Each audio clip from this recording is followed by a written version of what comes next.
Hi hello నమస్తే welcome to Sujatharam Ungarala cooking. నేను మీ సుజాత. ఈరోజు మనం paneer and kaju kurma recipe ready చేసుకోబోతున్నామండి. మీరు కూడా ఫుల్ వీడియో చూసి తప్పకుండా ట్రై చేయండి. ఫుల్ ప్రాసెస్ చూసి ట్రై చేయండి, మీకు కూడా పర్ఫెక్ట్గా కుదురుతుంది. చాలా బాగుంటుందండి. సో ఇక మనం లేట్ చేయకుండా ప్రాసెస్లోకి వెళ్ళిపోదాం.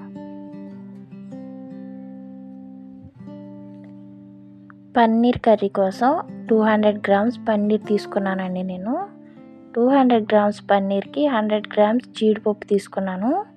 ఈ 100 గ్రామ్స్ జీడిపప్పు 1 అవర్ ముందుగానే నానబెట్టుకొని పెట్టుకోవాలండి. వాటర్ పోసుకొని ఈ 1 అవర్ నానబెట్టుకుంటే కర్రీ చాలా టేస్ట్ వస్తుందండి. ఈ కర్రీలో గ్రేవీ కోసం కొన్ని ఇంగ్రీడియంట్స్ వేయించుకోవాలి. దానికోసం నేను ఒక ప్యాన్ పెట్టుకున్నాను. స్టవ్ వెలిగించుకుని స్టవ్ మీద ప్యాన్ పెట్టుకుని ప్యాన్లో ఒక గరిటె ఆయిల్ వేసుకున్నాను. ఆయిల్ కొంచెం హీట్ అయిన తర్వాత 1 టేబుల్ స్పూన్ జీలకర్ర, అలాగే 2 టేబుల్ స్పూన్ ధనియాలు, నెక్స్ట్ ఒక పెద్ద సైజు ఆనియన్ ఇలా చీరుకురుగా కట్ చేసుకున్నానండి. అది కూడా వేసేసాను. ఇప్పుడు వీటన్నింటిని లైట్గా వేయించుకుందాం.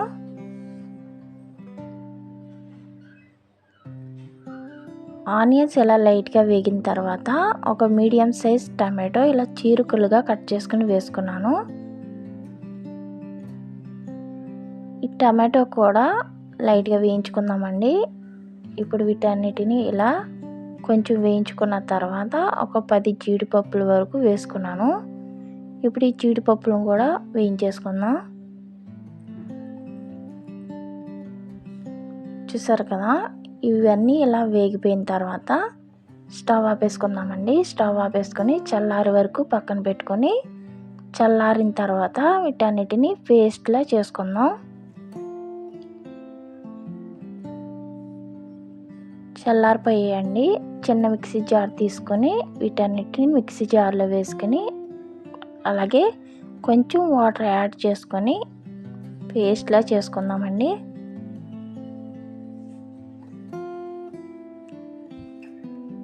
చూసారు కదా, ఈ విధంగా పేస్ట్లా చేసుకుంటే సరిపోతుంది.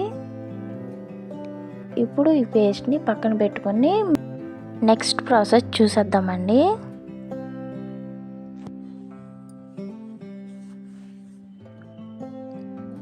టూ 200 గ్రామ్స్ పన్నీర్ తీసుకున్నాం కదా.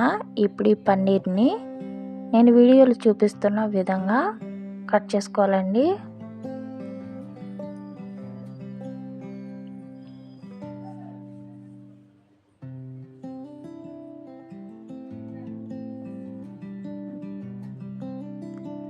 చూసారు కదా, పన్నీర్ని ఇలా క్యూబ్లా కట్ చేసుకోవాలి.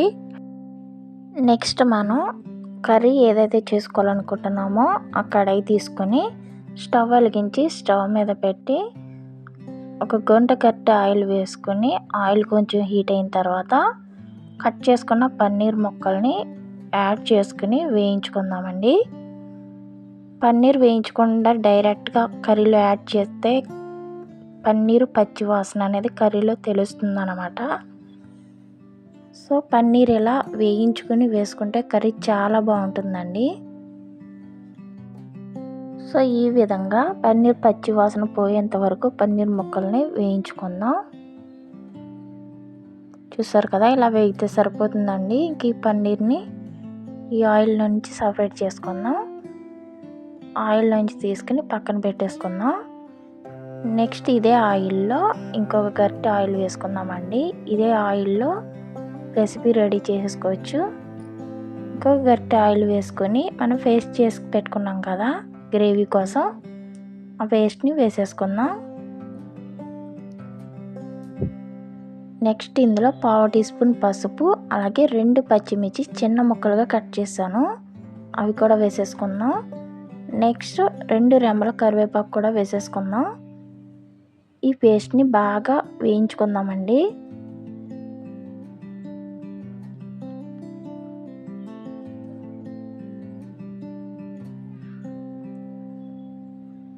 పేస్ట్ బాగా వేగిపోయిన తర్వాత 1/2 టేబుల్ స్పూన్ అల్లం వెల్లుల్లి పేస్ట్ కూడా వేసుకొని వేయించుకుందాం బాగా.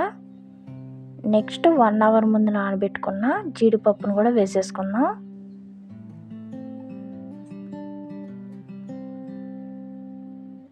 జీడిపప్పును వేసేసుకున్న తర్వాత కర్రీకి సరిపడా సాల్ట్ అలాగే కారం కూడా వేసేసుకుందాం. 1 టేబుల్ స్పూన్ సాల్ట్ అలాగే 1 టేబుల్ స్పూన్ కారం కూడా యాడ్ చేశాను. వీటన్నిటిని బాగా మిక్స్ చేసుకుందామండి. సాల్ట్ ఫస్ట్ తక్కువే వేసుకోండి, చూసుకుని యాడ్ చేసుకున్న తర్వాత నెక్స్ట్ ఇందులో 1/2 table spoon garam masala powder వేసాను. ఇది కూడా కలిపేసుకుందాం ఇందులో. నెక్స్ట్ ఒక 1/2 లీటర్ వాటర్ వరకు వేసానండి.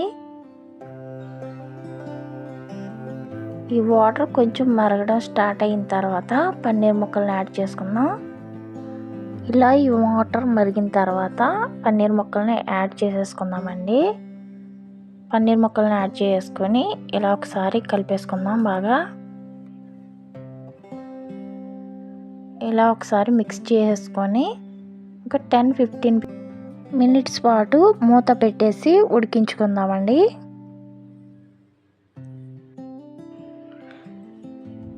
10-15 మినిట్స్ తర్వాత తీసి చూస్తున్నాను. గ్రేవీ బాగా దగ్గర పడిపోయింది కదా. చూడండి, ఇలా గ్రేవీ బాగా దగ్గర పడిపోయిన తర్వాత కొంచెం కసూరి మేతి యాడ్ చేసుకుందాం.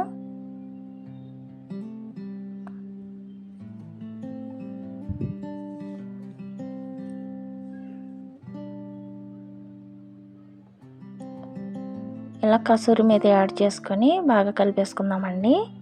ఫైనల్గా కొత్తిమీర కూడా యాడ్ చేసేసుకుందాం. కొత్తిమీర కూడా యాడ్ చేసేసుకొని ఇలా బాగా కలిపేసుకొని స్టవ్ ఆపేసుకుందామండి. కొత్తిమీర యాడ్ చేసుకున్న తర్వాత ఎక్కువసేపు ఉడికించుకోవాల్సిన అవసరం లేదు. ఇంకా ఈ వేడికి కొత్తిమీర మగ్గిపోతుంది కదా. సో ఇంకా స్టవ్ ఆపేసుకుందాం. స్టవ్ ఆపేసుకొని ఈ కర్రీ సర్వ్ చేసుకుందాం.